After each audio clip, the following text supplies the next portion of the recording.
ಕೊಡ್ತಾ ಇದ್ರು.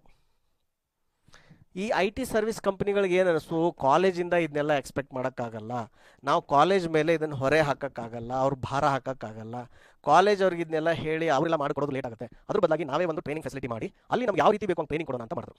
ಸೊ ಕಳೆದ 20-30 ವರ್ಷದಲ್ಲಿ ಏನಾಯಿತು ಅಂದರೆ 20-30 ಇಯರ್ಸಲ್ಲಿ ಏನಾಯಿತು ಅಂದರೆ ಪ್ರತಿಯೊಂದು IT ಸರ್ವಿಸಸ್ ಅವರು ಅವರೇ ಆದಂಥ ದೊಡ್ಡ ದೊಡ್ಡ ಟ್ರೈನಿಂಗ್ ಸೆಂಟರ್ಗಳನ್ನು ಕ್ಯಾಂಪಸ್ಗಳನ್ನು ಎಸ್ಟಾಬ್ಲಿಷ್ ಮಾಡಿದ್ರು, ಮಾಡಿ ಟ್ರೈನ್ ಮಾಡಿದ್ರು, ಕೆಲಸನೂ ಸಿಕ್ತು, ಆ ಎಲ್ಲ ಜನರು ಉದ್ಯೋಗ ಸಿಕ್ತು, ಅವರೆಲ್ಲ ಏನಾದರೂ ಮಧ್ಯಮ ವರ್ಗಕ್ಕೆ ಬಂದರು, ಇಲ್ಲಾಂದರೆ ಮಧ್ಯಮ ವರ್ಗದ ಮೇಲೆ ಹೋದ್ರು. ಆದರೆ ಆ ಗೇಮ್ ಈಗ ಚೇಂಜ್ ಆಗ್ತಾ ಇದೆ. ಯಾಕಂದರೆ ಮ್ಯಾನ್ ಪವರ್ ಬೇಸ್ ಔಟ್ಸೋರ್ಸಿಂಗಿಂದ ಔಟ್ಕಮ್ ಬೇಸ್ ಹೋಗ್ತಿದೀವಲ್ಲ, ಅಲ್ಲಿ ಈಗ ಜಾಸ್ತಿ ಜನ ಹಾಕಿ ದುಡ್ಡು ಮಾಡೋಕ್ಕಾಗಲ್ಲ, ಆ ಕೆಲಸಕ್ಕೆ ಎಷ್ಟು ಬೇಕೋ ಅಷ್ಟೇ ಹಾಕಬೇಕು, ಜನ ಯೂಸ್ ಮಾಡಬೇಕು, ಆಮೇಲೆ ಔಟ್ಪುಟ್ ತೋರಿಸಬೇಕು. ಈಗ ಹೀಗಾಗಿ ಅವ್ರದ್ದು ಹೈರಿಂಗ್ ಏನಾಗ್ತಿದೆ, ಕಡಿಮೆ ಆಗ್ತಿದೆ. ಒಂದೇ ಚೇಂಜ್, ಫಸ್ಟ್ ಏನಾಗ್ತಿದೆ, ಅವ್ರ ಹೈರಿಂಗು ರೆಡ್ಯೂಸ್ ಆಗ್ತಾ ಇದೆ. ಎರಡನೇದು ಏನಾಗ್ತಾ ಇದೆ, ಎರಡನೇ ಇಶ್ಯೂ ಅದು ಅವ್ರಿಗೆ ಅಫೆಕ್ಟ್ ಆಗಿದ್ದು ರಿಸೆಷನಿಂದ. ಅದ್ರ ಬಗ್ಗೆ ಒಂದು ಸ್ವಲ್ಪ ಹೇಳ್ತೀನಿ ನಾನು, ಆಯ್ತಾ. ಸುಮಾರು ಜನರಿಗೆ ರಿಸೆಷನ್ ಬಗ್ಗೆ ಐಡಿಯಾನೇ ಇಲ್ಲ, ಇದೇನಾಗಿದೆ ಯಾಕಿದೆ ಅಂತ ಗೊತ್ತಿಲ್ಲ, ಸೊ ಕನ್ಫ್ಯೂಷನ್ ಇದೆ. ಇದ್ರ ಬಗ್ಗೆ ಒಂದು ಸ್ವಲ್ಪ ಸಮಯದಲ್ಲಿ ಹೇಳ್ತೀನಿ. ಇದು 5 ಆಗಿರೋದ್ರಿಂದ IT ಸರ್ವಿಸಲ್ಲಿ ಏನಾಗ್ತಾ ಇದೆ, ರಿಕ್ರೂಟ್ಮೆಂಟು IT ಸರ್ವಿಸಲ್ಲಿ ಡ್ರಾಪ್ ಆಗ್ತಾ ಇದೆ. ಹೀಗಾಗಿ ಎಷ್ಟೋ ಕಡೆ ಕೆಲಸ ಸಿಗ್ತಲ್ಲ. ಇನ್ನೊಂದು ಅಬ್ಸರ್ವ್ ಮಾಡಿ, IT ಸರ್ವಿಸಲ್ಲೂ ಈಗ ಅವ್ರು ಕೋಡಿಂಗ್ ಕೇಳ್ತಿದ್ದಾರೆ, ಯಾರಿಗೆ ಕೋಡಿಂಗ್ ಬರುತ್ತೆ ಅವರಿಗೆ ಜಾಸ್ತಿ ಸಂಬಳ ಕೊಡ್ತಿದ್ದಾರೆ. ಎಷ್ಟು ಕೊಡ್ತಿದ್ದಾರೆ? 9 to 12 LPA ಯಾರು ಕೊಡ್ತಿದ್ದಾರೆ? ಸರ್ವಿಸ್ ಇಂಡಸ್ಟ್ರಿ ಅವರು ಕೊಡ್ತಿದ್ದಾರೆ. ಯಾರು ಕೋಡಿಂಗ್ ಟೆಸ್ಟ್ ಕ್ಲಿಯರ್ ಮಾಡ್ತಾರೆ ಅವ್ರಿಗೆ ಮಾತ್ರ. ಬಿಕಾಸ್ IT ಸರ್ವಿಸಸ್ ಅವ್ರಿಗೂ ನಿಮ್ಮ ಕೋಡಿಂಗ್ ಚೆನ್ನಾಗಿ ಬರ್ತಿದ್ರೆ ಅವ್ರ ಕ್ಲೈಂಟ್ ಕೆಲಸನ ಬೇಗ ಮುಗಿಸ್ಬೋದು, ಕಡಿಮೆ ದುಡ್ಡಲ್ಲಿ ಮುಗಿಸ್ಬೋದು, ಅವಾಗ ಪ್ರಾಫಿಟ್ ಜಾಸ್ತಿ ಆಗುತ್ತೆ, ಅವ್ರ ಪ್ರಾಜೆಕ್ಟ್ ಸಿಗುತ್ತೆ. ಇಷ್ಟೇ ಲಾಜಿಕ್ ಇದರಲ್ಲಿ, ಏನು ಕಾಂಪ್ಲಿಕೇಶನ್ ಏನಿಲ್ಲ. ನೆಕ್ಸ್ಟ್ ಈಗ ಸುಮಾರು ಜನರಿಗೆ ಸರ್ ಇದೇನಾಗ್ತಿದೆ, ಎಲ್ಲ ಕೆಲಸ ನೀವು ಇಷ್ಟೆಲ್ಲ ಕೋಡಿಂಗ್ ಅಂತ ಬರ್ಕೊಂತಿದ್ದೀರಾ, ಮೈಕ್ರೋಸಾಫ್ಟ್ ಅಲ್ಲಿ ಮೊನ್ನೆ ಒಬ್ಬರು ಯಾರೋ ನನ್ನ ಹಿಂದೆ ಬಿದ್ದರು, ನೀವು ಕೋಡಿಂಗ್ ಮೈಕ್ರೋಸಾಫ್ಟ್ ಅಂತಿದ್ರಲ್ಲ, ಮೈಕ್ರೋಸಾಫ್ಟ್ ಅಲ್ಲಿ 12,000 ಜನ ತೆಗೆದಿದ್ದಾರೆ, TCS ಅಲ್ಲಿ 12,000 ತೆಗೆದಿದ್ದಾರೆ ಅಂತ. ಸೊ ಅವ್ರು ಒಂದು ಪ್ರಶ್ನೆ ಕೇಳಿದೆ ನಾನು, ಆಯ್ತಪ್ಪ TCS ಅಲ್ಲಿ 12,000 ಜನ ತೆಗೆದಿದ್ದಾರಲ್ಲ, ಟೋಟಲ್ TCS ಅಲ್ಲಿ ಎಷ್ಟು ಜನ ಇದ್ದಾರೆ ಎಂಪ್ಲಾಯ್ಸ್ ಅಂತ ಕೇಳಿದೆ. ಅವ್ರೇನಂತ ಹೇಳಿದ್ರು, ಸರ್ ನಂಗೆ ಗೊತ್ತಿಲ್ಲ, ಮೋಸ್ಟ್ಲಿ ಇರ್ಬೋದೇನೋ ಸರ್ 1 ಲಕ್ಷ.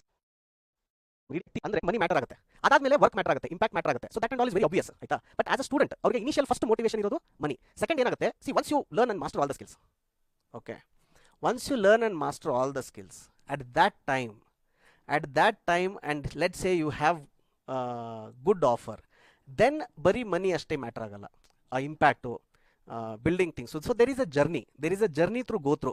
ಡೈರೆಕ್ಟ್ ಎಲ್ಲರೂ ಇದೆಲ್ಲ ಇಲ್ಲ, ನೀವು you always try to be like a best quantum engineer, Google search build ಮಾಡೋಣ ಅಂದರೆ ಆಗಲ್ಲ ಅದು, ಆಯ್ತಾ. So there is a process to go through it. ನೋಡೋಣ TCS ಅಲ್ಲಿ ಎಷ್ಟು ಜನ ಇದ್ದಾರೆ ಅಂತ ಹೇಳ್ತಿದ್ದಾರೆ, 6 lakh 5 lakh. How to TCS by the way somebody said IIT ಅವ್ರ ಜೊತೆ ಇದು ಮಾಡಿ ಅಂತ.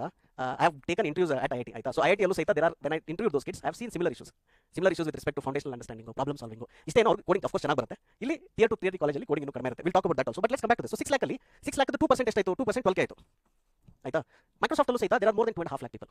ಸೊ ಅಲ್ಲೂ ಸಹಿತ they have reduced 10. But radio ಏನು ವಿಡಿಯೋ ಇದೆ, ರಿಸೆಷನ್ ಹೆಂಗಿದೆ ಅಂತ ಇದೆ, ಆಯ್ತಾ. ಸೊ ರಿಸೆಷನ್ ಹೆಂಗೆ ವರ್ಕ್ ಆಗಿ ಇಲ್ಲಿ ಬರೀ ನಿಮ್ಗೆ ಅದರದ್ದು ಸಮರಿ ಹೇಳ್ತಾ ಇದ್ದೀನಿ 1 ನಿಮಿಷದಲ್ಲಿ, ಆಯ್ತಾ. ಇದು ಗ್ರಾಫ್ ಒಂದು ರೀತಿ ಈ ರೀತಿ ಆಗ್ಬಿಟ್ಟಿದೆ.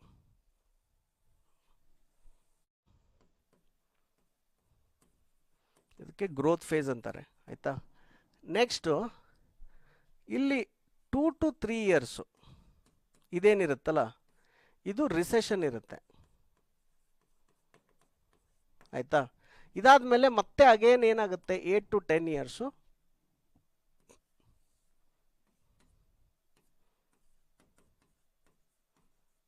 ಇಲ್ಲಿ ಗ್ರೋತ್ ಫೇಸ್ ಇರುತ್ತೆ, ಅರ್ಥ ಆಯ್ತಾ.